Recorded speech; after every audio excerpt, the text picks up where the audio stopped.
Bhagavate Vasudevaya. Om Namo Bhagavate Vasudevaya. Om Namo Bhagavate Vasudevaya.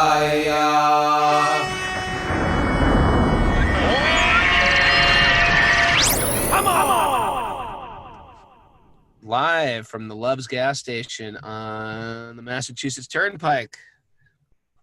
This is Wisdom of the Sages, your daily yoga podcast, with your host Raghunath and co-host and senior educator at the Bhakti Center in New York City, Kaustubha Das. Welcome to our Srimad Bhagavatam show. Welcome, everybody. Sorry, I'm in my portable studio today because my internet is completely dead. That's what happens upstate. You got to just roll with it. We don't have that super fast internet that they have in New York City. It's not quite dial-up, but it's... Do you remember dial-up, Kaustubha? Yeah, I do.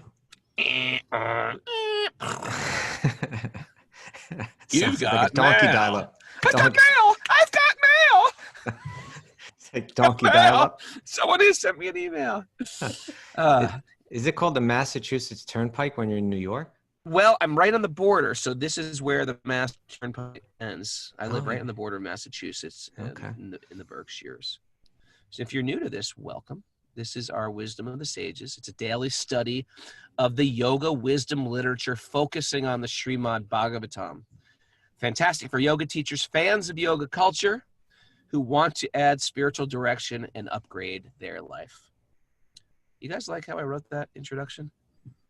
Do you think yoga culture is cool? Every time I say it, I think of someone scraping their tongue, which is a big, important part of... I think you are the only one thinking that. What do you think of when I say yoga culture? I definitely don't think of tongue scraping. You think of like Warrior 2 or something? No, I mean, what do I think? I think... Well, yoga culture... Oh, you think of maybe dance or kirtan. Yeah, like... Because that's where your brain goes. And stuff like that. Yeah. It's okay. Cuisine... fine cuisine, yes. Sculpture, drama, music, temples, even behavior, beautiful temples and architecture, norms, art temples. See, that's where your mind goes. My mind goes right to a man with their tongue out scraping. It's also part of yoga culture. Anyway, scraping your tongue is important. It is important, and we will be having to help us understand these important Ayurvedic principles like tongue scraping. Oh, yeah. Please announce. And a correction, actually. Okay. That yesterday I said that we're going to have Madhu, who's going to next week, and he's going to do on Tuesday a Kirtan introductory course for our Patreon members. And I said on Thursday he's going to do one about Ayurveda, but it's actually on Friday that he's doing it. Okay. So what are the days again? Just so. Tuesday, 1 to 3:30 p.m. will be the Kirtan introduction. That's 1 to 3:30 Eastern Daylight p.m. Time. Yeah, Eastern Daylight Time. And then on Friday, also 1 to 2:30 p.m. I hope I said 2:30. I hope I'm not messing up my correction. Each one is 1 to 2:30. So on Friday, it's 1 to 2:30. That'll be the Eastern Time again. That'll be the Ayurveda one. And you can ask him about tongue scraping right then if you want. There you go. He's a great teacher, a really empowered teacher. He's one of our teachers in our Super Soul Academy training that we do in January, which is everything from 300-hour training to what else do we do? We have the wisdom Shastra, training. the wisdom training, as well as the Kirtan Academy. Yeah, and this year a Ayurvedic immersion, which is important for your own physical health. All these facets of yoga culture ultimately come back to keeping the mind calm and peaceful. It's not for that. Like, I'm not learning Vedic dancing. I'm not. But I'm not learning it just to become a great dancer and to show off. I'm not learning Ayurvedic medicine just so I'm a organically detox guy. It's all in perspective of the greater picture. And that's what I love the Bhagavatam. It teaches the greater picture of culture, of ethics, of dharma, of right living, of upgrading your life. Why? Because the biggest picture is, I'm a pure spirit soul. This world is temporary. This body's temporary. It's a gift. I'm going to take care of this gift. I'm going to upgrade my life. I'm going to dive into rich culture, surround myself with culture, because the culture itself is bringing me up. The problem with Western culture, if I may, Go ahead. not, of course, not all. It's still within these gunas very often. It's rich, and it's deep. Oh, sorry, my music's playing. What is going on? I can't hear it. Sorry, I'm playing the Mayapuris in the background. The culture is deep. The culture is deep, but it doesn't bring you. It brings you within the gunas, and some facets of culture are real tamasic. Real tamasic. Tamasic is the mode of ignorance. The culture you're going to find in this Vedic paradigm, it brings you towards transcendence. It's very, very interesting. And if you study Bhagavatam, you'll see it all in perspective. Oh, I get it. I might have gotten to this deep understanding of dance or architecture or cooking, but it's all meant to bring me to transcendence. And there's that verse in the first canto of the Bhagavatam. All that dharma that is not bringing me to love of God, to prema yoga, right? That type of dharma is not dharma at all. It's a useless waste of time. Even our concept of morality, ethics, etc., it makes no sense if your heart is not breaking open and you're connected to the divine.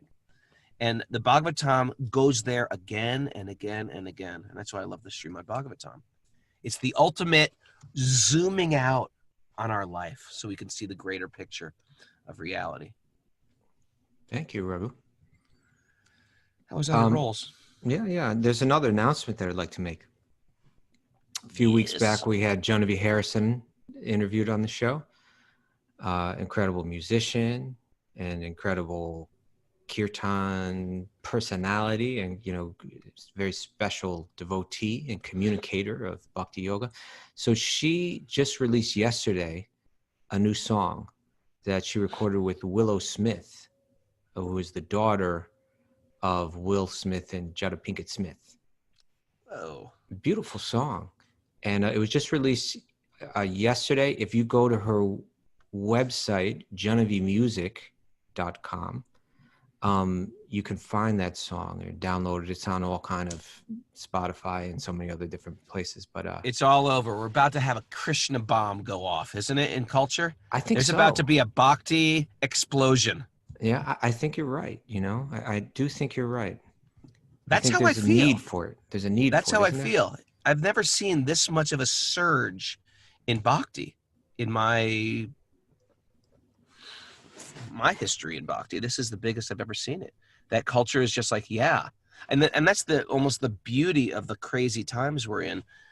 People are polarizing towards like deep materialism, and I want something different in my life.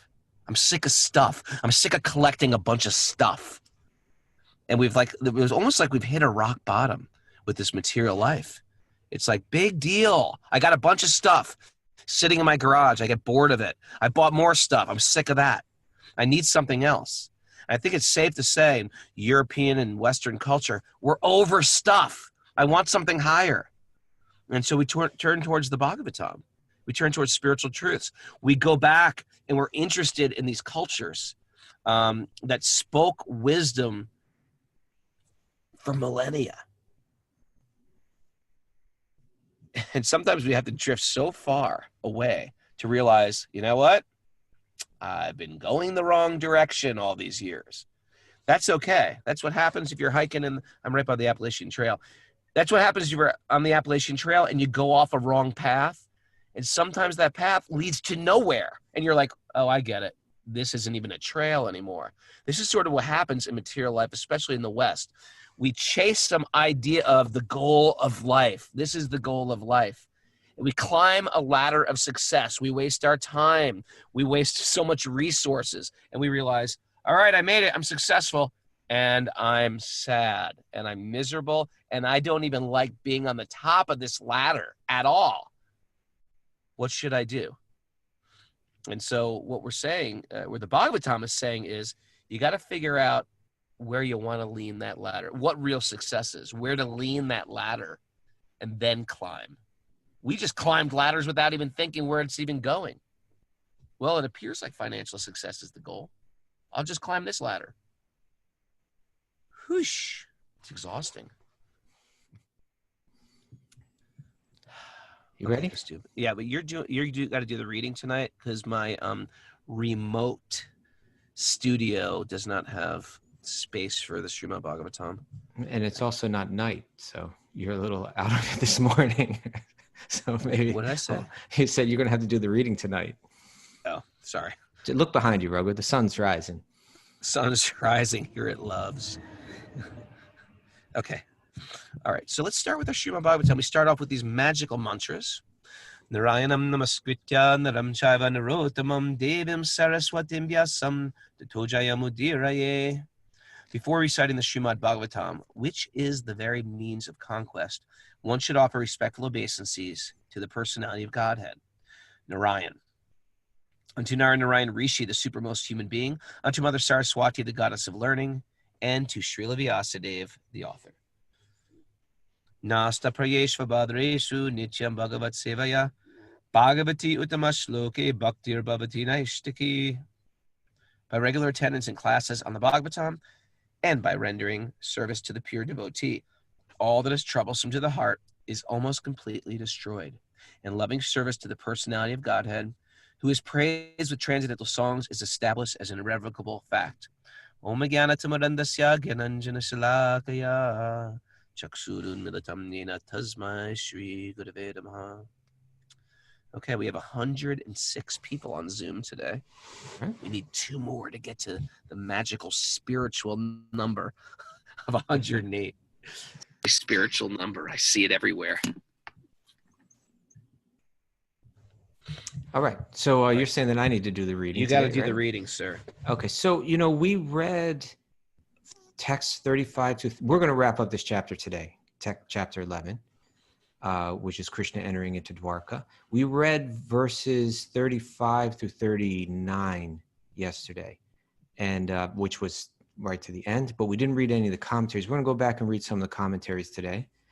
And these verses were illustrating that, we heard about Krishna entering Dwarka. We heard about how he's received by the people. We heard about the beauty of the city. We also heard about how he entered these palaces, these over 16,000 palaces, where he had over 16,000 wives. And the sages of Naimisharanya are discussing this, what's this all about? This is God, but is he attached to material things? He needs all these palaces and all these wives. So what's with that? Sutta Goswami is pointing out, no, don't misunderstand who this is. Not an ordinary person. He's not ruled by attachment like materialistic people. He's entirely beyond all that. Try to understand who this person is, because when we get to the 10th canto, it's going to be all about him. So let's get the understanding straight right now. All right? You muted, Raghu? Why about you muting on me? I need a little reaction. I need a little. You want my reaction? I thought I just mean in general. Too much. No. On the way here, I was playing Wisdom of the Sages. Is that awkward? I play my own thing. I played Wisdom of the Sages, and I was like, oh my God, what won't come out of my mouth on a regular? I got to really cork it more. I feel like I got to cork it. Yeah, but no, there's truckers. There's truckers driving by. I was trying to let you speak freely without being. Wasn't Sean Murphy, was it? No, it wasn't. Okay.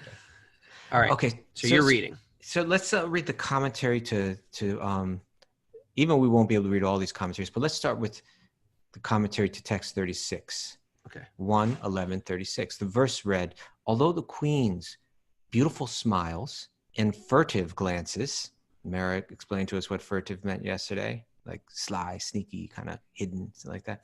Furtive glances were, so although the queen's beautiful smiles and furtive glances were all spotless and exciting, and although they could conquer Cupid himself by making him give up his bow in frustration, right? So they were powerfully, their beauty was powerfully seductive. And although even tolerant Lord Shiva, who's known for his sense control, could fall victim to them, despite all their magical feats and attractions, they could not agitate the senses of the Lord, of Krishna. Okay. So he's not ruled by his senses like we tend to be. He's beyond, not only is he sense controlled, all of the energy that bewilders us, that's all his energy. It's actually all emanating from him. So now let's read the commentary. Prabhupada begins here with a sentence or two that can be very, I think it can be easily misunderstood. I don't have my Bhagavatam here. Let's hear it. Okay. He writes, the path of salvation, or the path going back to Godhead, always forbids association with women. Oh, yeah, of course. And the complete Sanatana Dharma, or Varnashram Dharma, this is like the Sanatana Dharma means the spiritual path, and the Varnashram Dharma means like the social structure that leads one on that spiritual path. And the complete Sanatana Dharma or Varnashrama Dharma scheme forbids or restricts. And that's a clue right there that we can speak about. It forbids or restricts association with women. Okay. What does that mean in a contemporary context? We're talking to the commentary is given by an elderly Indian Swami, monk, right? And speaking at a different time era, there was different codes of language, and so when he says association with women here, we should understand that he's speaking in the context of sexuality, sexual association. And when he says with women, he's speaking to men, and this can also be understood of women to men. You could have flipped it the other way. The idea is that if we are indulging in our if we're indulging in sexual escapades, can I say that? Is that a word? Sexual escapades. Any Swami from any tradition, you're not going to, our pleasure is from going in. It's not from going out and checking out, this is how I'm going to have fun with this. Even if you're gay, what to speak of even the opposite sex. If you're looking, I'm going to find my pleasure going out there, finding him attractive or her attractive, that's not how you're going to get self-realization. You have to regulate it. You want to jump in here with a different yoga system? Well, so you mentioned regulate. So when he says that the Sanatana Dharma, these paths of yoga leading to liberation from the material, from the gunas, from the control of the material energy over us, he says that the scheme for these different yoga paths, they forbid or restrict. Mm-hmm. And so what that means is that there are certain paths that entirely forbid sexuality. For instance, if you look at the Yoga Sutras of Patanjali, it's going to say brahmacharya.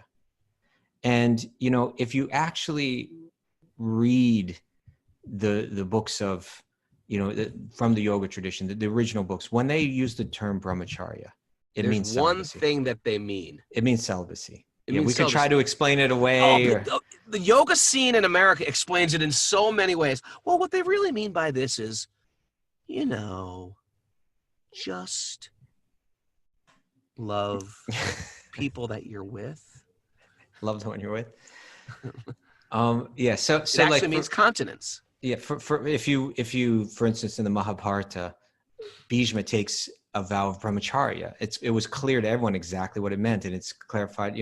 So brahmacharya. And if you look at the Bhagavad Gita, when it describes the path of Ashtanga yoga, where you go off, it says you go off into the forest, you go off there alone, and you practice brahmacharya, you practice strict celibacy, et cetera, et cetera. So certain paths of yoga, and one way to lay it out is there are 4 paths of yoga. Commonly, you can divide it that way, and Bhagavad Gita even makes a division like that in the 13th chapter. I just butt my big nose in here for 1 second? Okay. If you don't mind, and then I'm going to just let you go, because it seems extreme, but I can say for practicing brahmacharya when I was, a young man, it was extreme. It's an extreme thing that you do, and because the entire world, this is like Freud talking here. The entire world is driven by the sexual pursuit. It's why we comb our hair. It's why we go to beauticians. It's why we buy cologne. It's why we work out at the gym often. It's the kind of car we drive. It's everything is driven by, do I look good to the opposite sex, to the same sex? So these yoga systems say it's over. It's over. And therefore, there is no longer the pull of the drive. It still exists, but it exists mentally. And then you start working on your mind. But I remember when I first became a brahmachari, I was thinking, wow, I misunderstood happiness to be hope to enjoy. Like if I was a teenager, I saw a beautiful girl, I'd think, oh, she's beautiful. Oh, she's smiling at me. Oh, that excitement to enjoy is not happiness. It's just attraction, and it's lust, and it's a hope to enjoy, but it's not actually enjoyment. So the yogis say, cut that. It's not even real. It's in the mind. Your real happiness isn't in a hope to enjoy. Your real happiness is right here, right now, with yourself. And so they walk away from almost like they walk away from their body and their senses. And then there's a connection. And we did this. We got a chance to do this. And I tell you, when I was a monk, I remember, because at that time we were in the band too. When I explained it to fans of the band and stuff like that, there were people who were like, this is bullshit. You can't do this. There's no way you can even do this. It wasn't even in their brain that a man could do that. Okay, I'm sorry. That was just like my personal. Can you continue with the 4 state paths of yoga, please? Okay. So let me just restate again that here there's kind of a clue where he says that these yoga schemes, he uses the word scheme, forbids or restricts association with women here, it says. And so we're mentioning that really that's talking about the idea of associating sexually. Perhaps, it was considered a more polite way to say it, in 1960 in India or something like that. And by saying women, there's an implication that for women, and of course they were speaking in the context of heterosexuality. So speaking of women would also have to restrict their association with men in a certain way. But this is the point. When it mentions either it forbids or restricts, of the 4 paths of yoga, Ashtanga yoga and Jnana yoga, traditionally they involve isolation, right? Like turning one's back on one's material life. And especially what that means is one's family, where attachments are so strong, sexuality, where attachments are so strong, comforts of home, where attachments are so strong, and also the different roles that you play in society. When one would practice Ashtanga yoga or Jnana yoga, it would lead one to renouncing the world, including entirely renouncing sex. Whereas the paths of karma yoga or bhakti yoga could facilitate, a sexual life, but in a restricted way. And that's, in one sense, all societies, pretty much all societies do that. Like for instance, the institution of marriage is a way of restricting, Right. So that's what's being said here, that one way or another, whether it's through cold turkey, abstaining, or through regulation, one has to get their sexual desires under control if you're going to practice yoga. Okay. That's it. It's simple. So then the commentary goes on. How then? And this verse was talking about how beautiful Krishna's wives are and how stunning and seductively attractive they are. But he's not controlled by it. And so it says, how then can one be accepted as the Supreme Personality of Godhead, who is addicted, apparently, to more than 16,000 wives? This question may be relevantly raised by an inquisitive person, really anxious to know about the transcendental nature of the Supreme Lord. And that's what's going on. It says, and the answer to such questions And to answer such questions, the sages at Naimisharanya, that's who's having this conversation here. We started with them in the forest at the beginning of the Bhagavatam. They have discussed the transcendental character of the Lord in this and the following verses. It is clear herein that the feminine attractive features which can conquer Cupid, or even the supermost tolerant Lord Shiva, could not conquer the senses of the Lord. Now we're going to get into what you were just talking about, like how the world is actually run by sexual attraction, right? It's why we get up in the morning. If you really think about it, right? It's to lead. The reason why we get out of bed, the reason why I we wouldn't get even dressed, brush my teeth. the reason that we eat what we eat, when we do what we do, we go to work to earn money for what? For some pleasure, for some enjoyment. And where do we find that? In its pinnacle, generally, it's found through sexuality. So men are trying to look a certain way. Women are trying to look a certain way. Men are trying to own certain things. And women, it's like, if you go dig down underneath it all, what's driving us? This principle of sexuality is incredibly influential in our lives, maybe even much more than we really know. So it's saying here that Cupid's business is to invoke mundane lust. The whole universe is moving, being agitated by Cupid's arrow. The activities of the world are being carried on by the central attraction of male and female. Okay. And even within homosexuality, generally, from what I understand, there's a male-female kind of principle playing out as well. A male is searching after a mate to his liking, and the female is looking after a suitable male.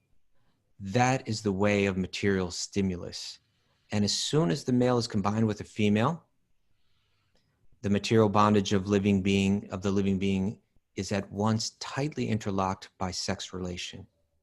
And as a result of this, both the male's and the female's attraction for sweet home, not Alabama, but just sweet home in general, motherland, bodily offspring, society, and friendship, and the accumulation of wealth becomes the illusory field of activities, and thus a false but indefatigable attraction for the temporary material existence, which is full of miseries, is manifest. So it seems like there's so much pleasure here, and granted there'll be some pleasure, but then it begins to, the way that the principle operates is that if you try to, just in general, our endeavors to enjoy separately from our divine source, they thrill us and then they lead to further bondage, which is meant to be the clue. It's meant to clue us in on the idea that real happiness is actually found within. Can I tell you? Yeah. May I? Please. This is a transcendental realization I had at 14.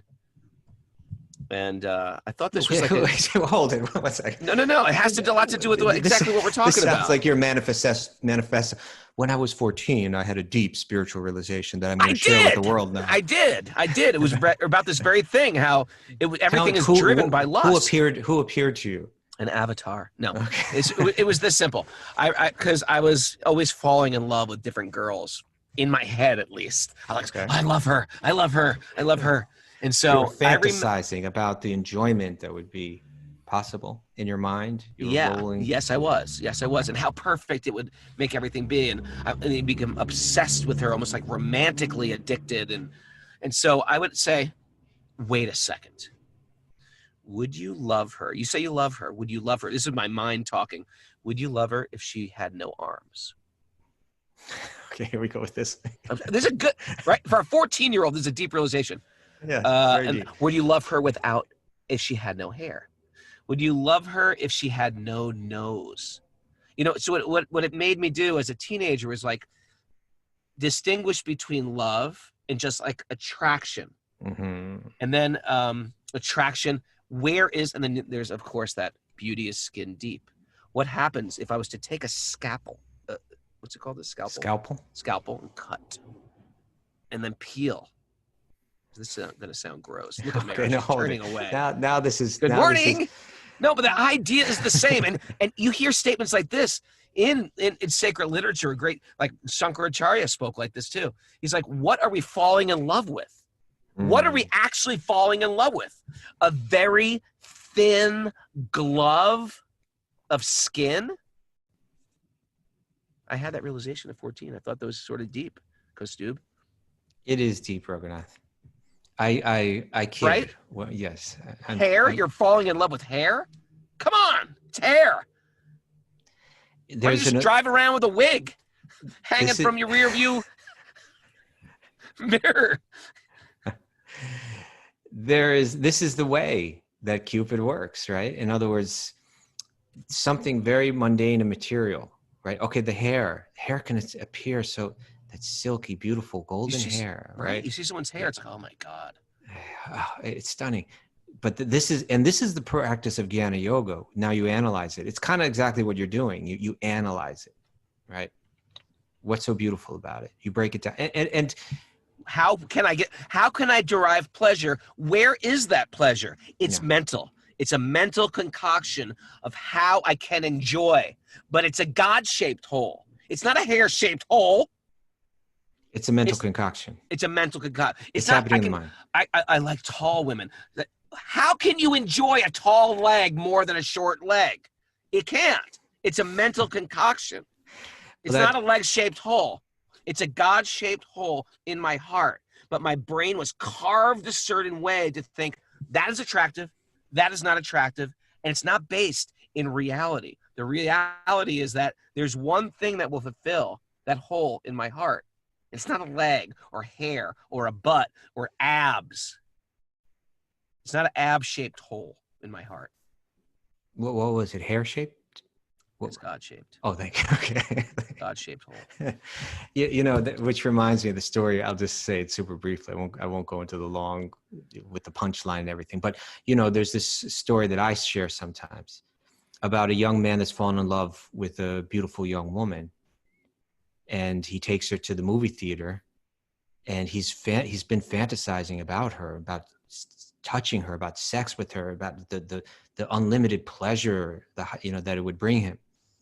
And he brings her to the movie theater, and they sit down. The lights go out. He gets up to get some popcorn. He comes and sits down, and then he gets the courage to touch her for the first time. He goes to touch her hand, and then they're holding hands.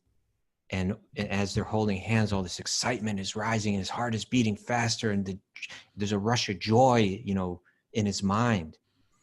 And the fantasies are going deeper and stronger, and he's feeling elated. And then he turns to look at her, and he realizes he sat down in the wrong chair. Right? He's sitting next and holding the hand of someone who he didn't think he was holding the hand of. I'm here.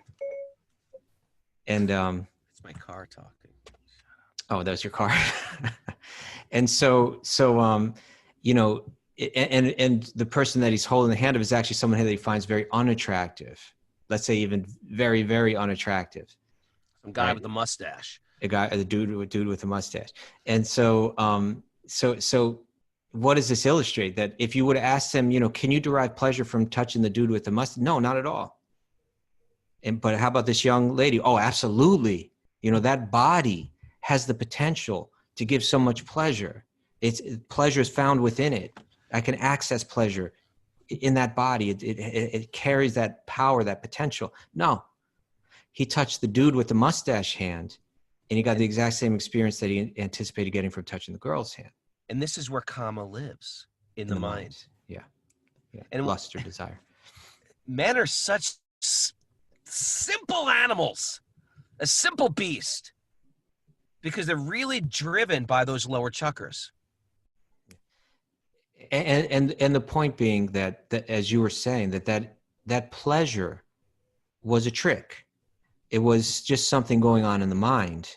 He thought this one body I could derive no pleasure from, but he was touching. But just because he thought he was touching that girl, he was feeling all that excitement. And so the yogis, that's the Jnana Yoga means analyzing this stuff. And then one response to it is that, let me cut myself off from it. And that's where when he says that restriction, or then another way to handle it is, what were the terms he used again? He said,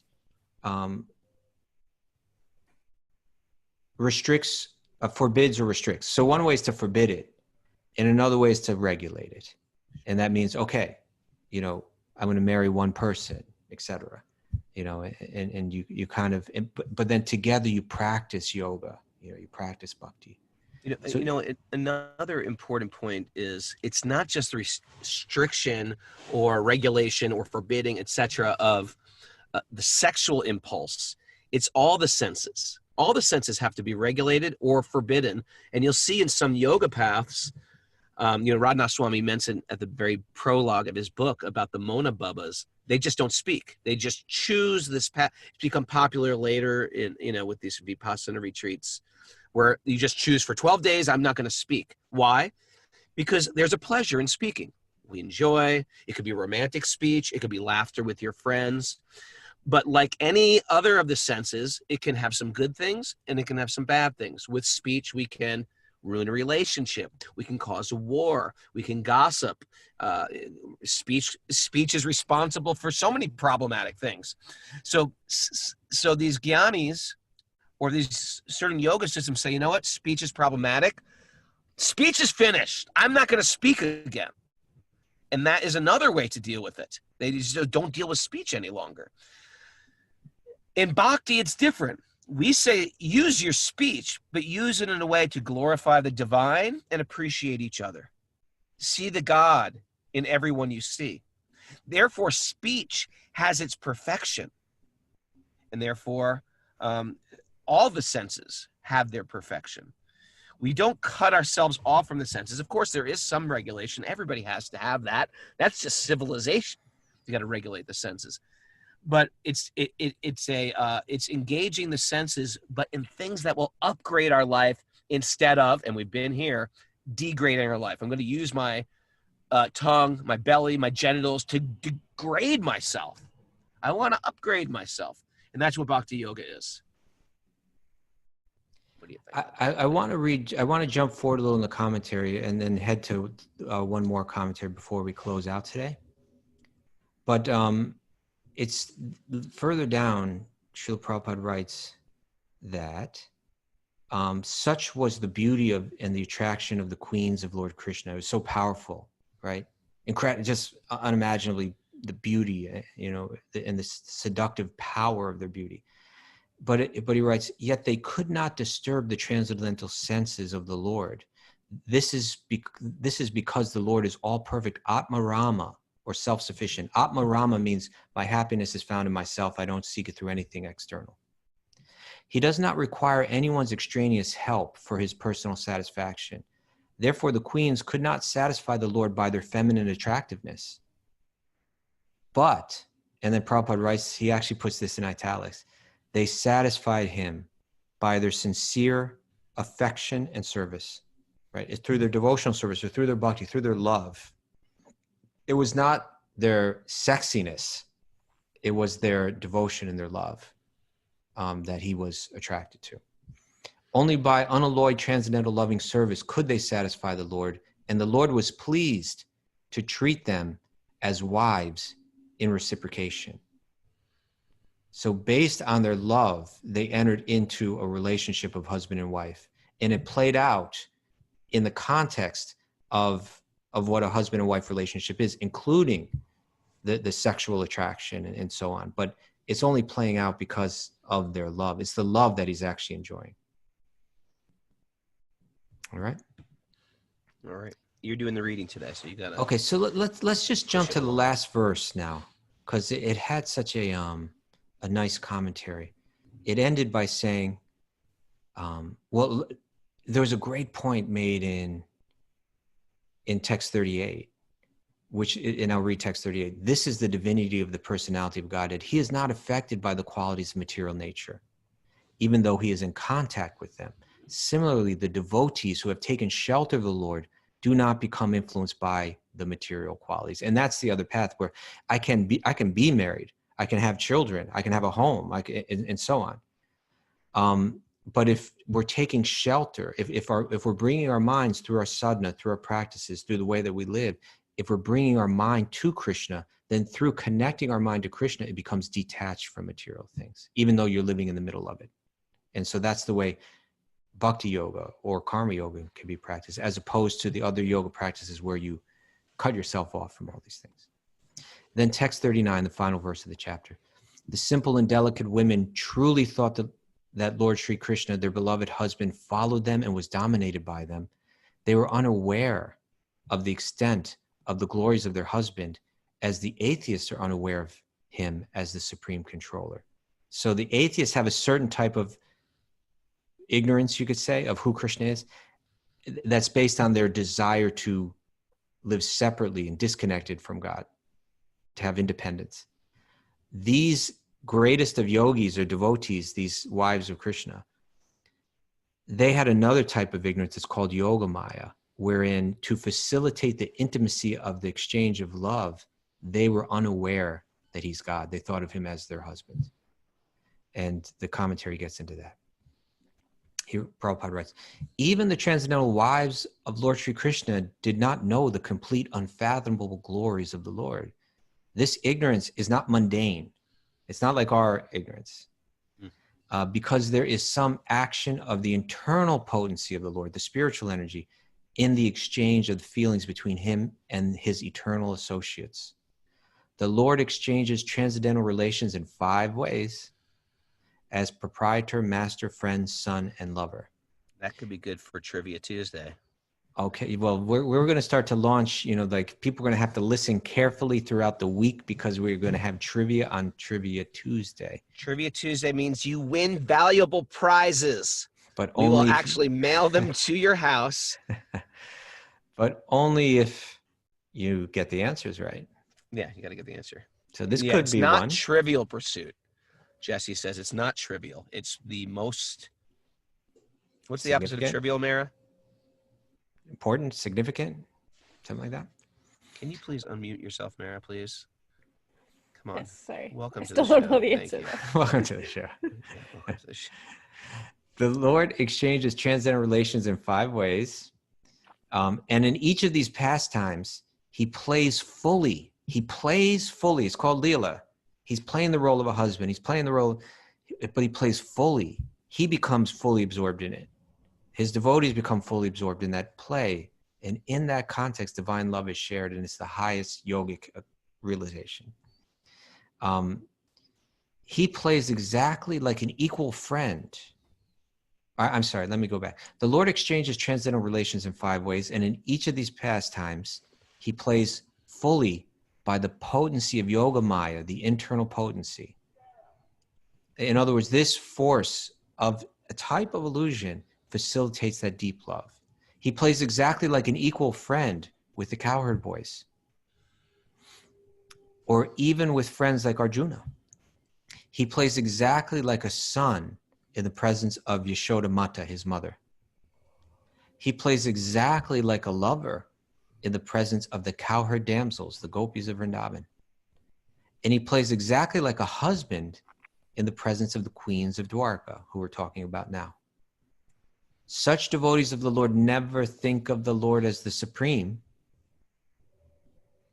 If they thought of him as the supreme, then it would draw out a sense of awe and reverence, right? That would hamper, if not kill, the type of love that Krishna wants to share with them, right? That more intimate love of husband and wife. You can have a certain type of exchange as a husband and wife, right? Yeah. That you can't have if one of you is God. No. Then it becomes like, I've tried to be God in the relationship. It doesn't work good. It doesn't work good. okay. Okay. So such devotees of the Lord never think of the supreme, never think of the Lord as the supreme, but think of him exactly as a common friend, a pet son, or a lover or husband, very much dear to the heart and soul. That is the relation between the Lord and his transcendental devotees, who act as his associates in the spiritual sky, where there are innumerable Vaikuntha planets. Want to explain what that means, Raghu? Innumerable Vaikuntha planets?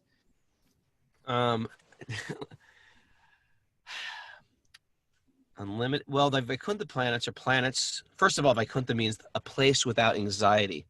Eternal places are places without anxiety. Temporary places, like being in my body or being in the material world, they are riddled with anxiety because we understand that everything that we love, we're going to have to give up. So if you suffer from anxiety, I've got some good news for you. It's very, very normal. It means you're a little bit thoughtful. We don't want to be so riddled with anxiety that that we're paralyzed. But at the same time, there's people who have no anxiety, and those people, that's a problem, actually. It means they're not thinking about the material world. I think it's safe to say that devotees keep that temporality of existence in the forefront of their consciousness. That's why we talk about stuff like this. That's why 5 a.m. sometimes Raghu's blurting out, we're all going to die. It's the temporary world. It's not just to be goth. It's to understand that this world is a temporary place. Let's invest in something eternal. So the Vaikuntha planets are eternal planets where God is worshipped as we would in a Judeo-Christian culture, like all-powerful, all-knowing, omniscient, omnipresent, everywhere. But in Krishna's planet, it's a unique planet. It's a planet where God is off duty, so to speak. And he allows for these different rasas other than just this Aishwarya, where Krishna is majestic, God is majestic. It is where Krishna is intimate, like a lover, like a friend, you have a parental, like a child. So that is the Goloka planet, they call it, the Goloka planet. Yeah, like when you say Vaikuntha, the idea is that the world that we live in is, in a sense, it's like a reflection of the spiritual realm. But here, everyone's trying to live separately or independently, whereas in Vaikuntha, or the spiritual realm, everything's centered around the divine source or centered around God. And then when you say Vaikuntha, it can mean the entire spiritual realm, but sometimes the term is used to distinguish it from Goloka, right, where there's this intimate love, where you can know Krishna rather than as a four-armed Lord Vishnu with awe and reverence, which is we could call the Vaikuntha planets. It's knowing God in one of these intimate relationships. So both mean Vaikuntha, but sometimes Vaikuntha is also distinguishing from Goloka. Okay. I hope that may sound like a bit much to handle right now, but it's not. You get used to it, and then you got it, right? By the way, there's thousands of heavens, and then there's one particular heaven where you're a cowherd child. Okay, let's go on to the next page. I just listened to Joe Rogan and tuned on today. What the hell are you guys talking about? So now he says, he said that he's associating with these fully realized spiritual beings in the Vaikunthas. But when the Lord descends, he does so along with his entourage, with his associates, including these wives. He does so along with his entourage to display a complete picture of the transcendental world. Like, for instance, once or twice a week, it seems like you're doing Sweet Baby Krishna for our Patreon members, right? Yeah. Which is some storytelling. Why don't you tell us very briefly about what Sweet Baby Krishna is? You notice Kaustubha has to say, very briefly. Because we got 4 minutes left. And Sweet Baby Krishna is the way to wind up the evening after a long, hard day. We start the show it's 3 parts. We start the show with sacred prayers. We learn new sets of prayers each episode. And each episode, and they were all written by like Mahatmas from the past, the real things. Then I tell some story, histories of the universe as told by the sages. And then we wrap it up with a reading from Prabhupada's summary of the 10th canto of the Bhagavatam, which is also known as the Krishna book. So that's how we do it. And it's welcome for Patreon members. How does one become a Patreon member? Patreon members get to join our little Patreon party by giving the cost of a latte. You got to give up 1 latte a month or whatever else you want to give to keep our. It's not called it. So that's just going to confuse people. What's that? The cost of a latte? Well, it doesn't. It costs whatever they want to give, right? It costs whatever they want to give. So it can be $1. It can be your rent. $10. Give up your rent for a month. Yeah. And just give it to us. But I was cueing you to say patreon.com/wisdom of the sages. Yes. That's you join patreon.com/wisdom of the sages. Yeah. Yes. And I'm excited about the Patreon thing because like we're kind of catching up with it now. Right. And what we want to do is like we're bringing not only Raghu's doing his thing, I'm going to be back to teaching more classes very soon there and posting more class. We post classes if we give classes somewhere else. And it just becomes, and then there's a whole universe. But also, we invite other people to teach there. Like we're going to have Madhu teaching a couple classes this week. And we want to also bring, like when we interview someone, often we also want to bring them back and have them either teach something or do a question and answer session where you could ask your questions to them. So I'm going to just let it slip right now. We haven't got the exact date yet, but sometime next week, we're going to interview Satchidananda Swami on Sunday. And in the week, we're going to bring him back, either to teach some meditation or to answer questions or both, something like that. So that'll be secret things you can only get to in the Patreon party. Right. So the Patreon, I think, is going to be the fact is like for just to take Madhu's one of his classes, someone could pay $25-$50 just for that one class. You know how much you pay for that at a store? Forget it. Or at a yoga studio or something like that. Here, you're going to get in 1 month. You can give as little as like $1. I think that's the minimum to get on Patreon. It's just like there's got to be something, but you can pay anything you like, and you're going to get a lot for it. A lot of inspiration, a lot of community there, and a lot of learning to be done. So we really hope to make that a really exciting platform, and I see it coming now. So I'm excited about it. I see it coming, and helps us float our boat and do what we do and what we love to do. On top of that, it serves that very practical purpose. Yeah. Thanks for all the people that are on there already. Appreciate it a lot. Quite frankly, it's like the more that you and I are, it enables us to free up our time to put more energy into it. To put more energy in what we do here and to put more energy into what we do on Patreon. So it really, and that's what we want to do with our time. We want to try to create that realm where people can get deeper into bhakti and deeper into yoga. Make it like a university where you can go and just take these courses by these great instructors. Yeah. And if you can't afford it, then you give $1 and you're in, it's like that. We want to keep it so that it's available for everyone. And if you can give something more to help contribute to that, then that's really appreciated. Yeah. All right. So that's the end of our time. But let me just read this quick.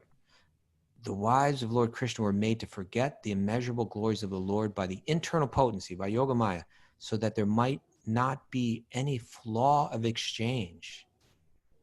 And they took it for granted that the Lord was a henpecked husband, always following them in lonely places. In other words, even the personal associates of the Lord do not know him perfectly well. So what do the thesis writers or mental speculators know about the transcendental glories of the Lord? They know. Nothing. They don't know wow, we did it. From my remote auto studio. Mobile studio, right? Mobile studio. Thanks, everybody, for joining us. And if you're listening to this new, sometimes I feel sad for the people who are just tuning in for the first time. It's like, oh, I hope that wasn't too crazy sounding for them. But you know what? When you're on a spiritual path, what's normal for us on the spiritual path is crazy to those who are not used to it. Who wakes up early? Who wakes up early just to do stuff like this? Who comes to who flies across the world to sit on to come to India on their vacation time and their resources to sit in a circle and pray in the morning? Who does that? So what is daytime for the spiritually inclined is like nighttime for the materialist. What is nighttime for the materialist is daytime. I don't know if I said that right, but you get it. Everything is the opposite. And that's why a lot of your good friends and people that love you think you are losing your mind right now and you're crazy and you used to be really fun. What happened to you? Thank God. Thank God. Hey, makes no material sense. Now, I'm going to do something a little crazy. I'm sitting in a Love's parking lot, and I'm going to start clapping and dancing in my car because there's been a cop watching me this whole time. A state trooper over there. And if this doesn't catch him when the truck starts rocking.